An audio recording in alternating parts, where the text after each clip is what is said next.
Bienvenidos a este jueves a las 6:45. Soy Quique Godoy con Paola Hurtado. Hola, Quique, buenas noches. Solo Paola Hurtado. Solo Paola Hurtado, sí. Aparte con Carlos Sandoval se presenta de otra forma, pero vamos a... Casi saca la partida de nacimiento. Todo completito. Pero hoy vamos a conversar con el doctor Sergio Rodas, quien es jefe del Departamento Técnico Científico del INASIF, y nos acompaña también Andrea Barrios, coordinadora del colectivo Artesana. Entonces vamos a conversar un poco acerca de Roxana Valdetti, de su ingreso y egreso al Centro Médico Militar. Y tiene la primera pregunta, Paola. Para el señor Rodas, buenas noches. Gracias a los dos por acompañarnos, pero retomemos un poco el informe del INASIF, que indicaba que Roxana Valdetti tenía una condición que ameritaba que ella estuviera hospitalizada para que le suministraran un antibiótico vía intravenosa. Y una vez transcurrido ese tiempo, que decía el INASIF que debía recibir ese medicamento, el juez decide regresarla a la prisión para mujeres. Desde la perspectiva del INASIF, algunas personas interpretaron que el INASIF estaba permitiendo o amparando que ella tuviera una mejor condición en el Centro Médico Militar. ¿Cómo explica usted desde la perspectiva del INASIF la condición en la que ella estuvo que permitió que estuviera un mes en un centro hospitalario en vez de la prisión donde había ordenado el juez? Claro, lo primero que quiero comentarles es que nosotros evaluamos no personalidades, sino personas. Entonces nosotros no hacemos distinción de quién es la persona a la que estamos evaluando, sino para nosotros todos son pacientes y eso es lo que evaluamos. Nosotros básicamente lo que encontramos es a una persona que tenía una condición en la cual tenía un catéter, y ese catéter, al hacerle el cultivo, se pudo establecer por medio de ese cultivo que tenía una bacteria, y esa bacteria le produjo una bacteremia a la paciente. Y era necesario suministrar un antibiótico, y el antibiótico, al que era sensible esa bacteria, se podía suministrar únicamente por vía intravenosa. Entonces, ella tiene una condición muy especial, ya que sus vasos sanguíneos, para poder canalizarla, son bastante pequeños. Y entonces, no es como la mayor parte de la gente que tiene unos vasos sanguíneos en donde se puede poner un catéter con facilidad, y eso ha hecho que a ella se le tengan que poner algunos catéteres. El último que tiene actualmente es un catéter subclavio, estamos hablando de esta región, y entonces es sumamente delicado tener un catéter. Se le pone el catéter y se le suministra el antibiótico. El infectólogo incluso, él mencionaba que debía de tener un tiempo de tratamiento por lo menos de 15 días. Recordémonos que el uso prolongado de algunos antibióticos predispone a algunos pacientes y se puede lavar la flora intestinal, y al lavarse la flora intestinal, pues hay susceptibilidad de que sea poblado el intestino por algunas bacterias oportunistas. Y en este caso pudimos nosotros observar que dentro del hospital le encuentran también que tenía una bacteria, el Clostridium difficile, que es una bacteria la cual puede propagarse fácilmente en algunos lugares, y esto nos puede causar brotes epidémicos incluso. Creo que hay algo que también es trascendental que mencionemos, y es que el antibiótico que se le estuvo suministrando cumplió su propósito, porque era una bacteria multiresistente la que ella tenía. Y entonces, como les menciono nuevamente, nosotros sencillamente tratamos de dar seguimiento a lo que está haciendo el médico tratante. Nosotros no damos tratamiento, nosotros no damos recomendaciones, sino únicamente damos seguimiento al tratamiento que está dando el médico tratante. Me deja ahí preguntarle por qué razón, si ella tiene a disposición una enfermera en la cárcel de mujeres, no se le permitió que ella suministrara el antibiótico. Seguramente cometo una imprudencia para el gremio médico al decir esto, pero es una duda que podría tener la gente en casa de por qué no se le podía administrar con alguien de salud encargado de dárselo. Las condiciones de salud que tenía la señora pues no eran precisamente las más adecuadas para estar en un ambiente donde usted sabe que no existe una buena salubridad, sino que es un ambiente que no es adecuado. Y como le repito nuevamente, nosotros lo que vemos es a un paciente, no una personalidad. Y entonces para nosotros era indispensable que ella tuviera el cuidado adecuado, porque la persona estaba deshidratada, estaba con fiebre y estaba ante una entidad en la cual lo que nosotros tratamos es de preservar la vida de la persona, porque eso es lo que nos interesa a nosotros. Si en un momento determinado se complica esto estando en un ambiente no adecuado, la responsabilidad entonces sería nuestra, por no haber sugerido que se diera el tratamiento en un lugar adecuado. A ver, Andrea, la gente escucha todo esto, ve las condiciones en las que la mayoría de otras personas que están privadas de libertad están, y pues obviamente por mucho que el doctor dice que no son personajes, sino que son personas, pues hay un trato diferenciado, por decirlo de alguna forma. ¿Cómo perciben ustedes esto? Bueno, nosotros hacemos una distinción y una separación entre privilegios y mecanismos de seguridad. Definitivamente la privada de libertad a la que estamos haciendo referencia tuvo un cargo público, es la primera ex vicepresidenta de la República, por lo tanto creo que puso un reto al sistema penitenciario que por siempre había tenido personas pobres dentro de sus instalaciones, porque probablemente son los primeros casos en donde vemos que personajes o personalidades de este país están llegando a estar en una condición de privación de libertad. En la historia de este país son las personas pobres con poco acceso a la justicia y a la educación quienes han estado en esa condición. Por lo tanto, me parece a mí que sí es importante destacar que el sistema penitenciario no tiene protocolos específicos para el tratamiento y el abordaje de este tipo de personajes dentro del sistema penitenciario. Nosotras en el año 2013 hicimos la propuesta al sistema penitenciario que debían crear una cárcel de máxima seguridad para mujeres, porque ya se veía venir el incremento de la cantidad de mujeres en condición de privación de libertad, y la experiencia de 2 exfuncionarias públicas dentro del centro de Santa Teresa nos marcaban a nosotros esa urgente necesidad de abordarlo de esa manera.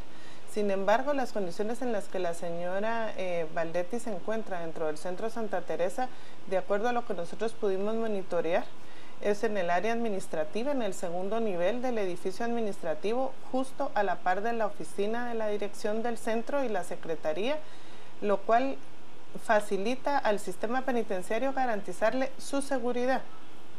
Sin embargo, nosotras, en base a la experiencia de 9 años de trabajo en este tema, no consideramos que sea un privilegio. Al contrario, nos parece a nosotras que no es el área adecuada, y se lo hemos dicho a las autoridades del sistema penitenciario. ¿Por qué no es área adecuada? Porque está en el edificio administrativo y genera seguramente una situación tensa y de poca movilidad administrativa al personal que está en el centro. Entonces, las áreas donde las personas que están privadas de libertad están abajo del edificio administrativo y de una reja en adelante todos los sectores. Pero si a usted le ponen a una persona que además tiene que tener una protección especial y tiene una enfermera que es del sistema penitenciario, le genera una situación no apropiada, porque el edificio administrativo es el edificio administrativo. Lo que pasa es que no tienen otro espacio. Y está fuera del área de resguardo físico, porque está fuera de esa reja, digamos, que acaba de mencionar hace un momento. No tiene las mallas que tienen las del aislamiento 18, que están prácticamente enjauladas, porque es la verdad que en esas condiciones las tienen, y tampoco está en el área de los sectores, que son 8 sectores más el encamamiento, más el área de guardería, que hacen 10 espacios, digamos, dentro del sistema. No está en ninguna de esas condiciones, está en un espacio que era una oficina del equipo multidisciplinario del centro. ¿Qué debe cuestionarse aquí, Andrea, según lo que ustedes observan de este trabajo de campo que ustedes hacen constantemente en los penales, especialmente en mujeres?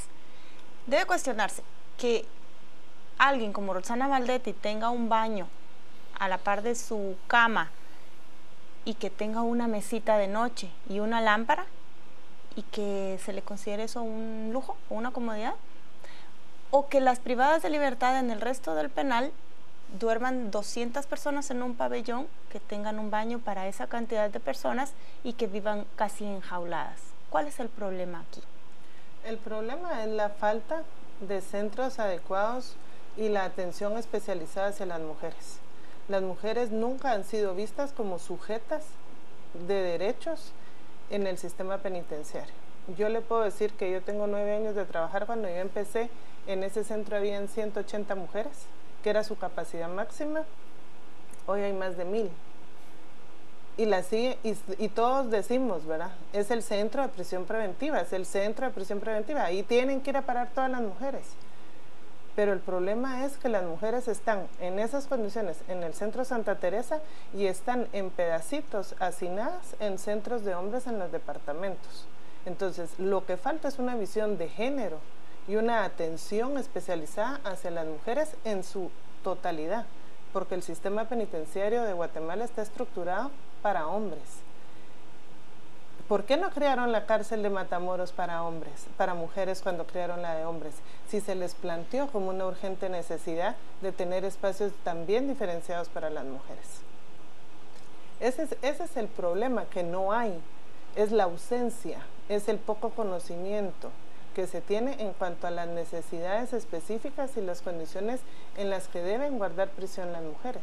Sergio, cuando escuchamos esto, más allá de los temas de género que nos dice ahora Andrea, les ha tocado a ustedes en los últimos meses casos donde hay personas que son demasiado públicas, que han tenido que pasar por revisiones específicas para evaluar si deben ir a un hospital privado o a algún otro tipo de atención médica. ¿Cuánta presión adicional pone justamente al sistema, a ustedes, a que tengan que estar evaluando ese tipo de casos con el ambiente político, la tensión social que hay alrededor, cuando el trabajo es científico, es puramente científico médico, pero tiene cargas sociopolíticas alrededor? ¿Cuánto más complicado es esto? ¿Cuánta más presión hay sobre ustedes de diferentes sectores para resolver de la forma en que algunos quisieran y no en la forma en que médicamente corresponde?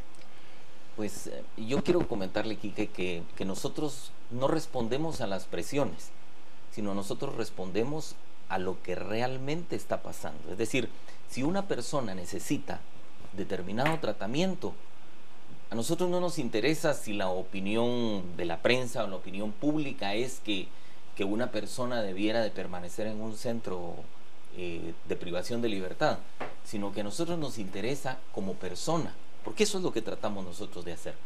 Nuestro trabajo es eminentemente científico. Y entonces, cuando nosotros no damos una opinión en la cual sea la opinión que esperaba el público o esperaba la prensa, entonces vamos a recibir críticas. Pero eso es lo que realmente nosotros queremos dar a conocer aquí en este programa, que nosotros realmente lo que hacemos es dar nuestra opinión científica, lo que nosotros podamos probar científicamente, apegado a la ciencia. Eso es lo que nos interesa. ¿Cuán efectivo es que alguien que en el momento de ser capturado resulte con presión alta, con un problema estomacal o con algo en el corazón que amerita hospitalización inmediata? ¿Qué, en estos tiempos, con esa capacidad del INASIF, qué tan útil puede ser?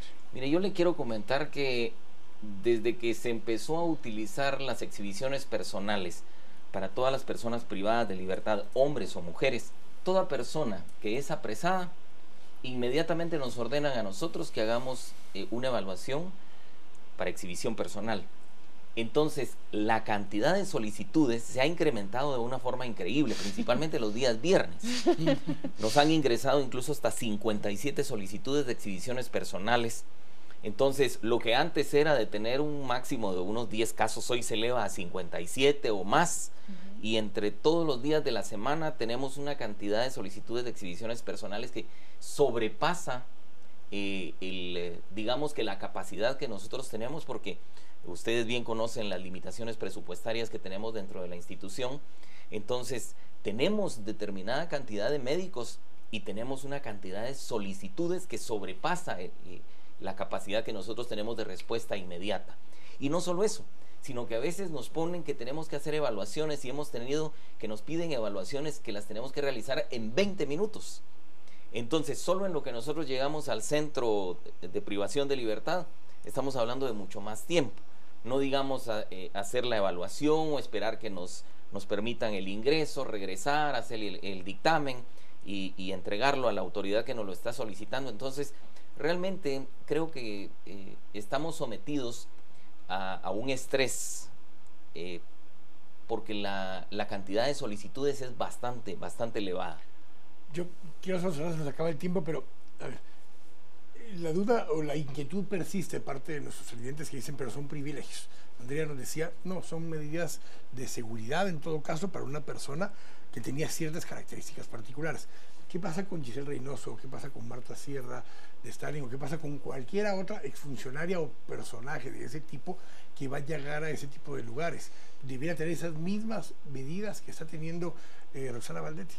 Son juezas o magistradas que han llevado muy probablemente a más de alguien a la cárcel, a esa misma cárcel en la que van a estar ellas, o a alguien relacionado que pudiera hacer riesgo sus vidas también. Yo creo que la deuda que tiene el Ministerio de Gobernación es crear condiciones adecuadas para las mujeres.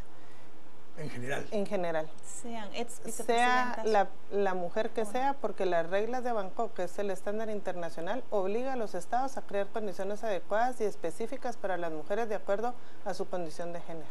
Y eso es lo importante que el Ministerio de Gobernación a través del sistema penitenciario debe de atender, porque hay más de 1.700 mujeres privadas de libertad que ninguna está en condiciones adecuadas, ¿verdad? Y una opinión sobre el traslado de ella en una camioneta como la que vimos en las imágenes, una camioneta particular que la lleva al penal. ¿Hay justificación para eso por seguridad, según usted? Mire, yo le voy a contestar con otro ejemplo.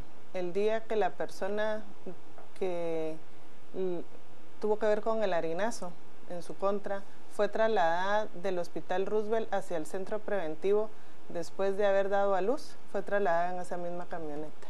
Por lo tanto, se utiliza en muchísimos casos, no solamente en el caso de ella. ¿Es una camioneta del sistema penitenciario que, como le repito, fue la misma que trasladó a esta joven del Hospital Roosevelt hacia el centro preventivo con su bebé recién nacida? Gracias a ambos. Gracias a los dos por sus opiniones y la información también. Vamos Gracias a ustedes. Juan Carlos Sandoval, que tiene algunas opiniones desde las redes sociales. Bastantes, Quique. Buenas noches. Estamos revisando qué es lo que se comenta a través de Twitter. Nos dice Elvia, ¿por qué la señora Claudia Méndez no le permitieron el traslado a un centro asistencial? Ella no es persona que merezca protección, es lo que dice Elvia. Me gustaría pensar que no pensaron en las mujeres, no por género, sino porque antes cometíamos menos delitos, es lo que nos dice a través de las redes. Entonces, ¿por qué INASIF no lleva a los o las privadas de libertad al centro médico militar? ¿Tienen los mismos derechos? Jesse nos plantea excelentes respuestas de INASIF. ¿Por qué tratan a las personas no animales y no responden a presión de la prensa? Edwin, ya lo pagamos todos los guatemaltecos con nuestros impuestos y no tuvo 4 años el gobierno de Baldetti para corregir el problema del sistema penitenciario. Si está con privilegios Baldetti, en ese edificio administrativo está prácticamente libre en esas condiciones. Parte de los mensajes que tenemos esta noche en las redes. Vamos a la pausa. Al regresar, el asesor en materia de seguridad del Partido Unidad Nacional de la Esperanza, Carlos Menocal, estará en la entrevista junto con Paola Iquique. Siga con nosotros en Noticiarios de Canal Antigua.